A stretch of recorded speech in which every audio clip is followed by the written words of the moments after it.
The internet, a wonderful buffet of all of human knowledge, a veritable feast of theories and facts, and a lot of bull crap, tons, especially when it comes to car facts. Here at Donut, one site that comes up a lot in our searches is Quora. It kind of started as a cool site where verified experts would answer questions by just regular people, which to their credit is a pretty cool idea. To connect the lay people with the scientists, the lay people like us. I think it's pretty cool. Over the last couple of years, they've kind of relaxed the definition of expert. Quora is filled with people who act like experts who are not experts. I see. And that's why you're here, Job. I thought it'd be really fun to have Donut's resident mechanic on here, Jack Job. Whatever you say, dog. Zach Job here to read through some of the car advice on Quora. I'm in. We're gonna go through a lot of questions chosen by riders on the Donut team. Neither Job or I know what these questions are. Walking blind. And we're gonna just see what kind of madness exists when it comes to car advice. Thanks again to Omaze for sponsoring today's episode of Wheelhouse. If you guys didn't know, it's your last chance to win a 2020 Audi RSQ8 with taxes and shipping included, plus $20,000. That's right, it's your chance to own a car that's not only fast, but Nürburgring record-setting fast. That's fast. So don't miss out on your chance to win this German twin-turbo V8 bundle of fun. Hurry up and head on over to omaze.com/donut and enter for your chance to win. And if you still need more convincing, just check out Sebastian from Oregon, who won the Corvette Stingray we helped Omaze give away. You're kidding. There's no what? You won. Holy crap. Best of all, your donation supports the Ronald Reagan Medical Center at UCLA, which saved my good friend James Pumphrey's life, of course. So thanks for donating and good luck. And with that, let's get back to the show. Lay it on me, Noel gang. Okay, first question, Job. What are some parallel parking tips? Okay. Interesting. Is that the entire question? What are some parallel parking tips? Okay, well now it's a question. Yeah, and the answer, mind you, this author has 3,200 answers on Quora.com. Prolific. The best car to easily learn parallel parking, Job, is in a full-size pickup truck, preferably old and bunged. That's the word she used. Bunged. Bunged. You're sitting high up enough and have an unobstructed view of the car in back of you. Not bad advice, okay? Yeah. Furthermore, if any damage is done to the cars in the parking sequence, it won't be yours, and you won't care if it's a beater truck. All right, I get what she's saying. It is nice to have that kind of like, you know, that point of view where you're up high. Yeah, but she's saying to do this by damaging other Well, she's got a good point. I mean, you know, you wear some knee pads when you go skating, right? Like, that is true. You got to be able to take some dings. I think the best way to learn how to parallel park is just by doing it. Just by doing it. Maybe even between some trash cans you set up. Yeah, in a controlled environment where you don't stand to damage anyone's anything. Yeah. I can't excuse the if any damage is done. Then you just dip on out in your big old bunged up trunk. Next question. Why is my car making noise when I start it and the noise goes away after a few minutes? Is that the whole question? That's the question. Well, so here is, I guess, my concern with Quora also. The question askers got to ask good questions. That was not a good question. Because, like, what kind of noise? Right, what kind of noise does it make? Here's the answer. There are many reasons for noise immediately upon starting and shortly after. Valve train noise, it takes a while for the lifters to pump up and provide the damping. So what he means there is for hydraulic lifters to fill with oil. You know, they are basically filled with oil pressure, and that is what takes up the gap between your camshaft lobes and the lifter. But that should be pretty immediate, pretty right? instant. Now, if a car's been sitting for a while, that can happen. Okay. Timing chain rattle, same thing for timing chain adjuster, misadjusted belts. Oil related, usually associated with too infrequent of oil and filter changes or improper oil used. Well, so I think he's on the right track. Like, he's definitely listing some possibilities. Some pollution control devices are noisy until temperature is right. I mean, that's super vague. So it's like, yeah, he's probably right. Normal for some cars is an option, or all of the above. Yeah, I mean, okay, so to this expert's defense, he did list a lot of real possibilities. Okay. And especially with that question to go on, hey, my car makes noise and then it doesn't. I don't know. I mean, the expert's trying his best. Question, how do I negotiate at an auto dealership? Okay, so this guy says, you're gonna get a lot of expert opinions. I like the accent. You're gonna get a lot of expert opinions on this from professional car buyers who have strategies they've used, but I'm gonna share an unpopular opinion, okay? Here goes. My favorite kind. Don't negotiate. Go on. At first, this is gonna seem counterintuitive, but here's my reasoning. The happiest car buyers, Job, are the ones that pay full price for the car they want. They've seen the value of what they're getting, don't begrudge the seller a fair and reasonable profit, and they walk away from their buying experience knowing that the dealer is gonna keep treating them well for years to come. This guy works at a dealership, doesn't he? When you negotiate and haggle for hours, you come away feeling like you could have gotten more of a discount. There was an acrimonious vibe with the seller. Nice word usage. Acrimonious. I like that. With the seller and thinking you're owed something more. Why? Why put yourself in a negative position at the beginning of your ownership experience? To spend less money. Every car deal we do, we state up front with the customer what our He does work at a dealership. I knew it. That's bad advice. That's not even advice. This is egregious. Here's a question. What are the basic things every car owner should know about car maintenance? God, again, crazy question. It's a very broad question, I will say. Here's the answer in increasing order of difficulty. Okay. Clean glass successfully. It's really starting out well. Check tire pressure, tread depth, inspect for sidewall damage or penetration. You do want to check for penetration. Check condition of seat belts. All right, yeah. I mean, he's not wrong, but... How to fill washer systems and with what. Identify all dashboard warning lights. Check oil and coolant levels. Top off coolant and oil. Locate battery and visually inspect it. You know, some new cars hide their batteries under a bunch of plastic cladding. Perform a jump start. Perform a jump start? Oh, just to know how to do it? Yeah. Like, well, if it's not just like, all right, now that you've done that, do this to your car. And jump start it. After that, some skill is called for. I don't know. I don't even think we're really getting to maintenance there, apart from like inspecting your tires and I guess filling your windshield washer fluid system. But as far as what to know about maintaining a car, like I think you need to know how to do an oil change. Absolutely. How to rotate your tires, how to change a tire, that kind of thing. But again, the question is insane. Like, how should I maintain a car? That's a big question. Yeah, it's like, hey, how do I take care of a kid? Here's the next question. How do I install a turbo? That's the whole question? That's the question. Why are you going to Quora to ask this? They've been through the forums and they're like, well, I don't think I actually have to do all that. Yeah, exactly. There's so many other resources that can answer this so much better than... Let me see what Bob on Quora says. Forums are great because like you're usually surrounded by the same people that own your kind of car. Yeah, you've already narrowed down what you're talking about. Here is the answer. First, you need to check that your engine, spelled UR, is capable enough to handle the turbo. Hey. ... You know what? That is a good point. That's the first thing we did as far as turboing the Miata. We talked about whether or not the internals were strong enough, and then we did some testing to see if the engine was healthy. Step number 1, purchase a turbo from the market which is suitable for your vehicle, Job.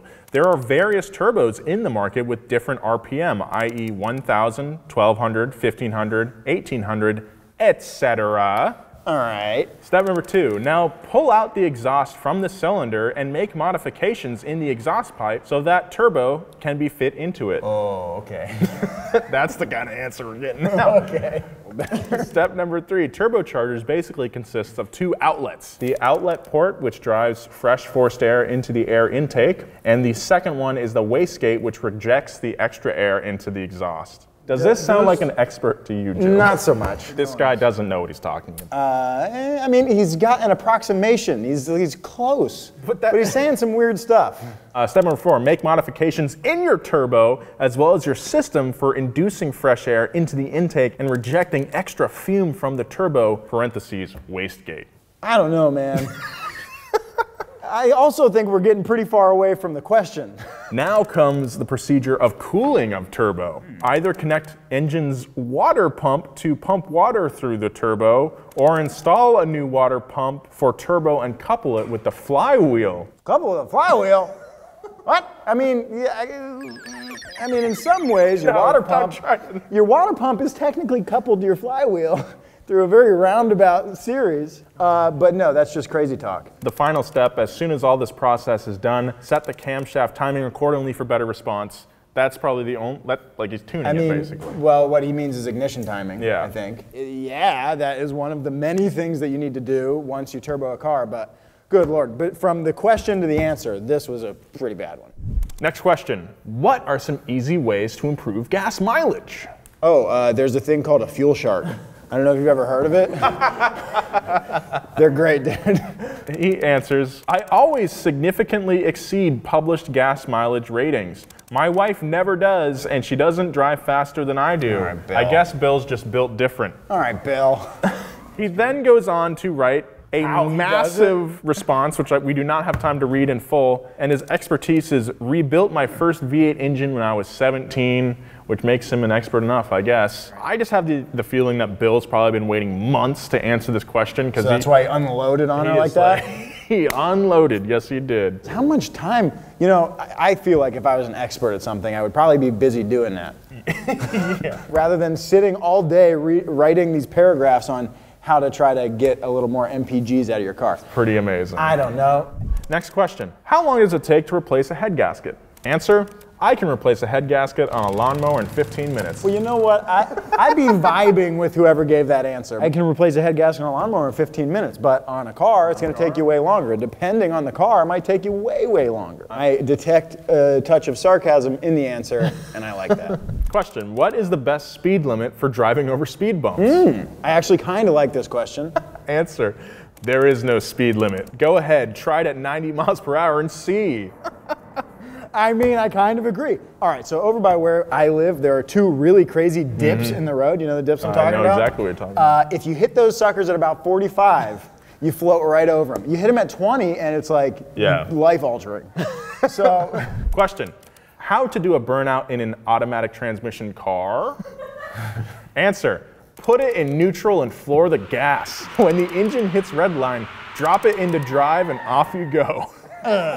the old neutral bomb. I mean, okay, that will kind of work, but it's not really going to get you what you want. What you want to do, okay, is just throw that sucker in drive or in first, and just left foot on the brake, okay, and then right foot all the way on the gas. Just hit them both real hard, and that'll do a burnout. But the neutral bomb thing, it'll make some noise from your tires, but it might also leave your transmission behind, so. Oh, man. How do I fix my car muffler? Mike answers, if you're asking how to fix this, then it's obviously above your pay grade to accomplish. Mike, getting a little nasty. In which case, going through a prolonged explanation would be a waste of time. It appears to have dropped, rotated slightly, and is stuck under the rear apron trim of the bumper. Did you even try to set it straight, Job, to see what would happen? And neither did you jack up the car and take a look underneath? Both signs you lack the skills to fix it. Looks to me maybe the car has been lowered a bit, so you hit a speed bump or a driveway ramp, or what, to get it to look like this? You insolent fool. Oh, I feel personally accosted. That information might be helpful in determining potential severity of the damage. Nope, for you, my good man, quick trip to the local Midas or independent muffler shop will be your best bet. If all it needs is a simple hanger replacement, then the cost shouldn't be significant. It just depends on any subsequent damage that may have occurred in the exhaust system. They won't know that until you put it on a lift and take a gander underneath. Good old gander. 98 views. I'm Mike 45 years of driving and fixing my cars Dang, with my Mike. qualifications. Coming in hot, Mike. I bet this guy sits at his computer all day trying to answer his expert questions, and they're just questions like these. But okay, he says like it's obviously above your fix my car your muffler? pay grade and not worth a prolonged what explanation, in his which he goes skill set. into a prolonged explanation of why this guy's an idiot. Well, but it's more fun to be mean to somebody than to solve their problem. Mike just gets a little glass of 4 Roses, sits at his computer, and just gets progressively All angry right, through buckle the night. up, boys. I'm coming in hot. He's got a few more answers that I think we should take a look at. Oh. Question fired directly at Mike. How do I fix my car, which is making knocking sounds? How do I fix my car, which is making knocking sounds in the engine area? Look, I'll be honest with you. Thank God. If you know absolutely nothing about cars, then you shouldn't be buying an older vehicle. Really. Wow, and that's all italicized. That is. So you know that's like, look. If you don't have the knowledge to tell what is going on with an older car, then stay away from them. To answer your question, the engine needs to be rebuilt. Yes, it will be pricey. How do you fix this car? you take it to someone highly qualified to fix it. Listen, this Takes another sip of Four Roses. sets it down and looks for the next question. This guy reminds me of a lot of older guys I know. I mean, he's not really wrong. He's just kind of a dick. I think Mike is kind of like the perfect counter for people that are going to Quora to answer these questions. He's like, they kind of need maybe a little bit of that tough love. it's tough love. How do you check a gas regulator? Mike, this is a very curt answer. You don't. You get someone qualified and pay them to do it. Do not be messing with your gas regulator or otherwise. I guess, but like, come on, man. How do I check the transmission temperature of a car? Just touch it. It's not something you can do easily. Most cars don't have a temperature gauge for the transmission fluid. That is true. My 2011 Subaru Forester has an idiot light in the dash, which you should have installed, jerk. You idiot. That comes on when the transmission fluid is too hot. And I suspect if your vehicle does have some sort of indicator of ATF temps, this would be all you'd have. That doesn't mean you can't measure ATF temperature. It just means you have to do a little work to make it happen. Again, just unnecessarily aggressive, I feel. Mike is also a fashionista, okay? Are Roshe runs still in style? It's a stylish shoe. Oh, okay. And his answer, had to look them up. Yeah, I think they're still in style. They make a nice casual sneaker that pels well with skinnies, joggers, and leggings. The shoe has a sleek, low-profile look to it, and in my humble opinion, they are the best kind of kicks to pair up with a skinny jean. I like at the beginning of this answer, he didn't know what they were. At the end of this answer, he's getting job offers from Nike. But it doesn't end there, Job. On what planet does buying pre-shredded jeans make sense? Is this a case of people with too much money imitating the poor? This is definitely a 60-year-old mechanic. Weighs in. It's just a style. It's a fashion trend. And like everything to do with style and fashion trends, there are no explanations. And making sense definitely falls outside the realm of fashion trends. This guy knows everything. He's defending torn up jeans. I definitely thought his position was going to be negative on torn up jeans. This guy, I don't know. He's a little more open-minded. This is amazing. What a dynamic guy. This is no longer Mike. Okay. What is the best performance car for the money? Oh, this is for you. If you can find a Dodge Neon SRT that hasn't been hacked up, you'll have a car capable of competing with the Dodge Viper that runs in the 14-second range in the quarter mile. The Dodge Caliper SRT is a sleeper capable of similar performance, but will be somewhat slower and harder to find. The Chevrolet Cobalt Supercharged, this is made for you. Did you answer this? No. Is this your work? The Chevrolet Cobalt Supercharged is very quick, but may suffer from some top-end performance because it's supercharged. But with proper mods, it too can run like a bat out of hell. I love it. They too are older and getting harder to find. However, the SS model can be found with few issues and retrofitted with either a supercharger or turbo. And if you really want to go fast, a pickup truck is also an option, but only for straight-line performance. But not top-end, because they have a light rear end that can get you in a lot of trouble if you don't know what you're doing, but they really look good when fixed up right, but it's the torque you want, and oh my God, in most cases, all right. Okay, it honestly, pretty sound advice. So it's a vague question, but all those cars that they listed, like I think we've on this channel said that verbatim. Who's this we? You maybe have said that SRT4 Neons are sweet. But I never said that. The only thing I would say is that the Caliber SRT is probably easier to find than like a good SRT Neon, just because those things are hacked up to. They are pretty beat up. Great advice. Gonna wrap it up here with this final question. How important is it to know how to change a tire? Very direct question, very specific. Before I go to all the trouble of learning, let's see if I even should. Knowing in the first place. Answer from a man with a PhD, MSc, BSc in physics. I mean, that sounds impressive, right? I don't even know what those abbreviations are. From the University College in Dublin. He says, not important at all. Very few people outside a garage have either the strength or the equipment. However, swooping a wheel is a different matter. What? Although the importance of even doing that is receding. The Get You Home kit, usually a sticky gunk injected under pressure and then pumped up electronically via the car's accessory socket, tends to sort that out. So I guess he's talking about like a slime kit where you like guess pump so. some gunk into the tire and that's supposed to seal up. He may have meant swapping a wheel. Maybe that is what he's trying to say there, because he's saying then that the importance of even doing that is receding, maybe because of these get you home kits that just inject some junk in your tire, which I don't recommend because it really usually doesn't work that well. Then when you do take it to the tire shop, the guys at the tire shop are going to hate you because they have to clean out the inside of your wheel and tire. And also changing the wheel and tire to the spare that's in your car with the tools that came with the car is not very hard. It's not very difficult. I would say it's very important to know how to change your tire. Okay. That PhD wasn't very smart. So overall, I mean, I'm not sure if my opinion on Quora as a bastion for car advice has changed very much. At the beginning of this, I was ready to see some stupid answers, but really what I saw was really stupid questions. So maybe the lesson is if you're asking for advice online, be more specific with what you're asking. Be as specific as you can. Describe the whole problem. Describe the noises it's making, the conditions it's happening under, what you've done so far. Go to a more automotive specific website, maybe a forum for your specific car if you're having issues. Facebook group as well. Facebook groups are good. Job, thank you very much for coming on Hey, the thanks show. for having me, Nolan. Great to be a part of the Wheelhouse. This is a different kind of video than you usually do, but if you liked it, hit that subscribe button on Donut so you can see Job on his show, Money Pit. We finally turboing the Miata. Can you see it? Move your head. Yeah. We have a membership program called the Donut Underground. You can see that little join button down there. Follow us on all social media at Donut Media. Follow Zach at Zach Job. Follow me at Nolan J. Sykes. Thank you very much for watching. Be kind. See you next time. And rewind.